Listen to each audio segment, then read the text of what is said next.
that's Brendan Babbitt on the bagpipes, as you could, I'm sure, enjoy. Brendan is a freshman here at St. Michael's College in Burlington, Vermont, and he picked up the bagpipe in high school. Now, if I remember, Brendan, you got into this, yeah, come a little closer, that's good. And we'll adjust so we can see you better. Excellent. You got into this in high school as an art project? As our senior grad challenge project. Every senior has to do something. Every senior has to do a new learning opportunity. And so it was bagpipes for you. Yes, it was. And you had a coach. I did. His name is Tim Cummings. He is a professional bagpiper who has traveled the world and then wound up in Moncton, Vermont. Ah, nearby. Mm-hmm. Yeah, so of course. I found him on Google search, which is quite funny. Found him on Google. What? Google search. Good old Google. Good old Google.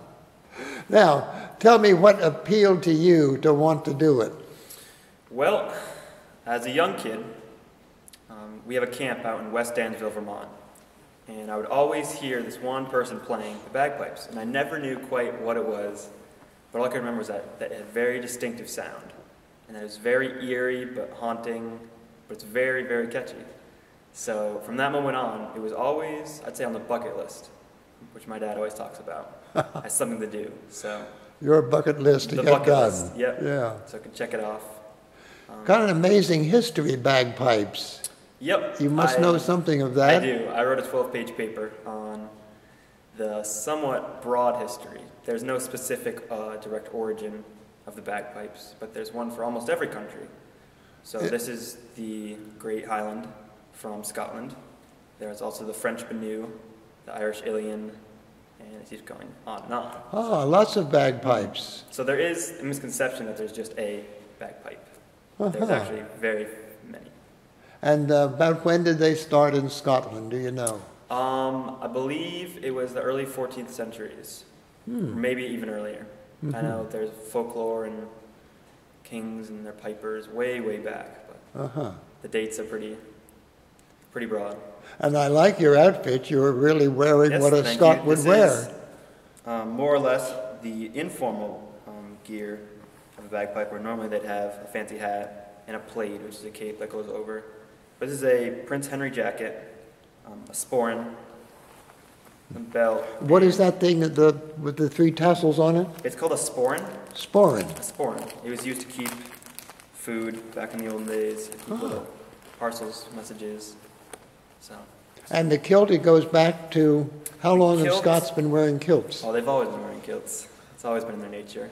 Normally it would have been a big piece of hide that wrapped around multiple times. But specifically, each family would have like a family tartan. So this is not my tartan. This is the great Stuart of Scotland, which is a famous family. Scots in your background? I'm actually an Irishman. Ah, okay, so, good. Irishman playing Scottish pipes is... That's, from what you say of history, that all fits. So my family's from Stride, Ireland, the Michael Davitt clan, so... I've yet to find the kilt, but it's out there somewhere. Got the clan and all. You got into it in high school. You're still at it, and you've mentioned what appeals to you. How do you see God at work in your playing? Would you say? So obviously, I enjoy doing church sessions, and I actually talked with a friend about this last night. It seems praying is on one level, to pray to God is a lot different than like singing and playing music for Him. So it's almost when you play music and sing for Him, you're almost at a higher level of praying. It's like almost you're praising Him rather than just praying. So we found it that it's almost like very exquisite praying. So that's how I see it in my life. And He shows us to love almost anything. And I mean, it's, for the bagpipes, it's like a love-or-hate relationship. But no one ever... Love or hate? Love or hate. Yeah. There's very few in between people who like the bagpipes, either love or hate. You show up at weddings, you show up at coronations, you can show up at funerals. So there's definitely a big appeal in every aspect of life. So. It's got a very human sound to it in many ways, doesn't it? Yep. So at funerals, it's more of a mourning instrument. in which it just lets the audience kind of just take it all in. And at a wedding, it's more of a joyful playing, and it definitely depends on the song and the mood you can set. But tell me something of how you might see God helping you play. well, obviously, before I play, I definitely pray for him, because there's so many things that could go wrong with the bagpipe.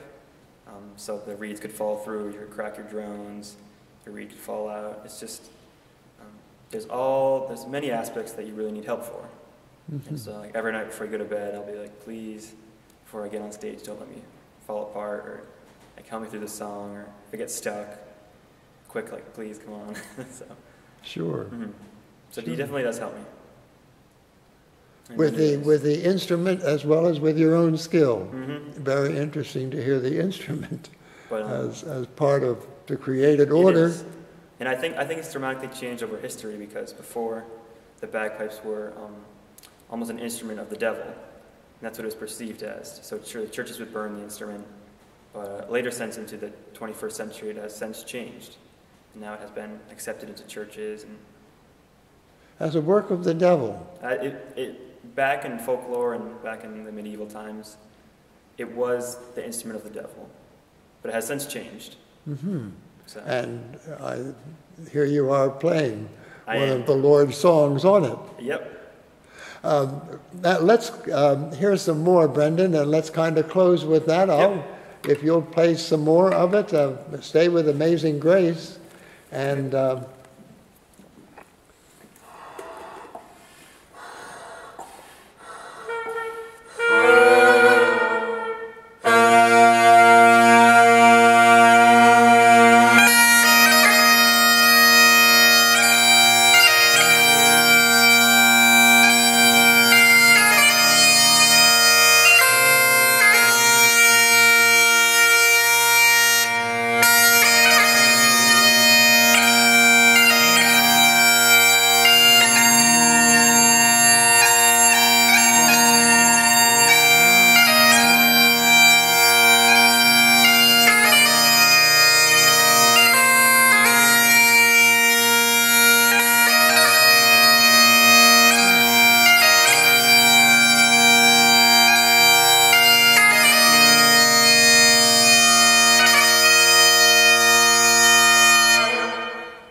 thank you so much, Brendan.